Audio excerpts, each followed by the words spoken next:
welcome to my YouTube channel. If you're new to this channel, make sure you hit the subscribe button. Make sure that you're updated with the latest videos that I drop. You guys, I feel so bad, okay? I feel so bad because I have been neglecting my YouTube channel. My goal has been to post at least 2 to 3 videos per week, and I have been not on it, okay? I have not been on it, period. But I'm here today, and I got a story to tell you guys.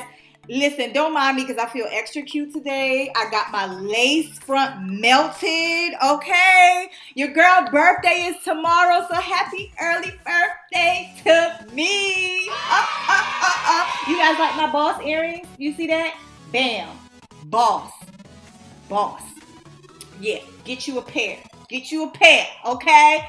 Nah, but you guys, I want to talk to you today about my progress of using a weapon and my progress of conquering my fears, y'all. I think my fears is gone. So as you all know from my previous YouTube video, part 1 of me conquering my fear of guns, this is part 2 now. And I just want to put out there that my only exposure with guns did not come from what I saw on TV. It was not what I saw on movies. It came from real life events, okay? Number 1, being threatened with a loaded gun. Has any one of you ever experienced being held at gunpoint? Because, y'all, that's not a good feeling. I never, ever want to experience that feeling again, that feeling of helplessness. I felt that day with my 2-week-old son and my family at my mother's house. I mean, it was almost surreal. I could not believe it. My emotions was all over the place. I mean, I went from disbelief. To fear, to frustration. And then unexpectedly, I became calm, you know? So I literally could not believe what was happening that night, you guys. So many scenarios played out in my head, and I could literally see my life flashing before my eyes. I had no control over this situation, and when I realized that panicking wasn't going to do any good, that was definitely not an option, because I mean, I didn't want to alarm the gunman. Like, what if the gun went off? What if he panicked? So I just sat there. And I waited it out. It had to be around maybe 9, 10 o'clock at night at my mom's house, and we had a visitor, you guys. And this person, I'm going to tell you about this person. This person was not a stranger. This person was someone very close to us. It was someone who I grew up with. It was actually a relative of ours. And he just walked up in our house on that night, and he had a big shotgun thrown over his shoulder. And he came into the room where I was actually sitting. And the room had 2 beds. I was sitting on one, and he came and he had a seat on the opposite side of the bed.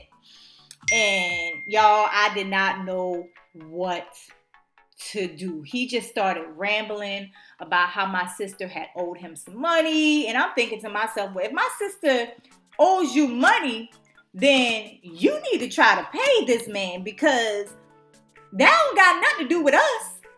You know, so to make a long story short, he started rambling on and about money, of course.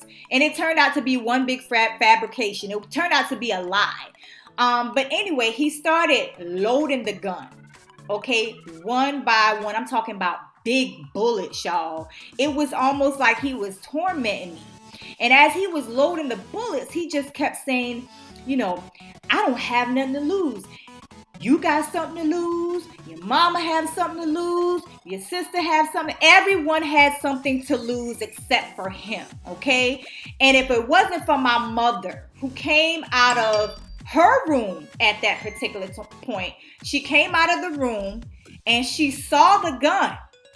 And my sister, my youngest sister, because I have about 5 sisters, you guys, I got a lot of sisters. But my youngest sister, she ran out of the house. She went next door to where my uncle was staying, because my uncle stays next door to my mother. She ran out of the house and she went to go get help. Why nobody called the police? I don't know, okay? I don't know. Maybe their mind was clouded. They didn't know what to do. Everybody was panicking, but I would have called the police. But anyway, she went over to my uncle's house, knocked on the door, grabbed him. My uncle came over and into the room where me and the gunman, and I'm not going to call his name because I don't want to embarrass him, but he came into the room where me and the gunman was, and they started tussling with the gun, and I'm thinking, oh my God, this gun is about to go off. I need to get out of here. So that was my cue to get out of here. I grabbed my son, because I wasn't holding my son. He was in his crib at the time in another room. So I went in that room, grabbed my son, and ran outside, y'all. It was so cold, okay? Because all I had on was a nightgown and a robe. It was cold. It was the middle of November, y'all. It had to be below 30 degrees. And I wrapped my son up in my robe, and I ran up out of that house. You hear me? We laugh about it to this day, me and my sisters and my mother, but it wasn't funny at that particular moment. All I remember is three distinct thoughts. Three thoughts went through my head while all of this foolishness was going on. The first thought was that I could just see myself getting shot, y'all. I thought surely this was going to be the end, okay? This is the last day. I'm going to take my last breath, okay? That's the first thought that went through my mind. The second thought is, if I ever make it out here alive, this will never, ever, ever, ever, ever, ever, and I feel like Smokey on Friday. I will never, ever, ever allow that to happen again, you guys. I cannot. And I remember consciously telling myself, you got Takima, you got to remain calm, because if you freak out, I mean, this could really go left. So it's best for you to remain calm. And that's what I did. I remained calm, and I just started having casual conversation with him. Like, it's okay. Whatever it is you're going through. So, to make a long story short, you guys, again, it is so important to deal with any type of fear that you have, because if you don't deal with that fear, it is going to deal with you, okay? In the words of Lady Y. And if you guys haven't subscribed to her channel, you guys need to head on over there and subscribe to Kicking It with Lady Y. She is a health and wellness guru, but she's also my prophetess and my cousin as well. And that's one of the things she always teaches and preaches about, is that if you don't deal with fear, it's going to deal with you. So this is why I have been practicing shooting with my instructor, Sean. This is why I wanted to get CWP certified, because if I'm ever in that situation again, and I don't want to be in that situation where I cannot protect myself, I cannot protect my son, I cannot protect my family, because what if somebody had gotten shot that night? I mean, what if I had gotten shot? I wouldn't be here telling that story right now. So every chance I get, I do sessions with Sean, and I've gotten some really great feedback from him recently from our latest shoot. You guys, I shot a 40 cal, and I could not believe it. He said, Takima, you are doing so much better than, when you started out, because in the beginning, you was acting crazy. You was acting a straight fool. It's like you were scared to shoot the gun. You were shaking, you were sweating, bullets, but you have really, he said, your form is good. We just need to work on your aim. So last week, you guys, I shot a 40 cal. Your girl is moving up in the world. Do you hear me? So we also did a refresher on the basics of safety, because of course safety is very, very important when you are dealing with any type of firearm. So we practiced loading and unloading it with dummy ammo at first, and then we actually started loading and unloading with actual, like, the real deal Holyfield. And we talked about how to aim it properly when it's loaded. We practiced picking up the gun, keeping your finger off the trigger, but alongside the frame. And just, getting comfortable with just holding it, because y'all, I couldn't even do that. I couldn't even hold the weapon without me, about to have a seizure almost, okay? About to pass out.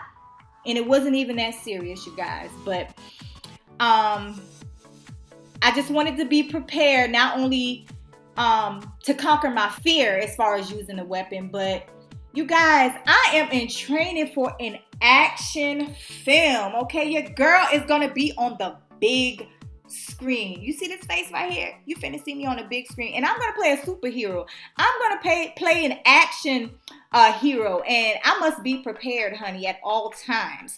So you're going to remember this video and the one before this one. And you're going to remember me talking about my fear of guns. And then y'all going to look up at the screen one day and y'all going to just see me. It's a 22. Pew, pew, pew. Nah, I'm just joking, y'all. I'm crazy. Anyway, but some of y'all are going to remember this. And I am going to give it all back. And I'm going to shout out my instructor, Sean Wright, because he has been so amazing throughout this journey, you guys. And that's my story. That's my spiel. You guys, I really, really appreciate you guys. Make sure you follow me on Instagram at I am Takima Bowers. Follow me on Facebook, Takima Bowers. Stay tuned for some more videos, you guys. I love you all. I hope you have an amazing day.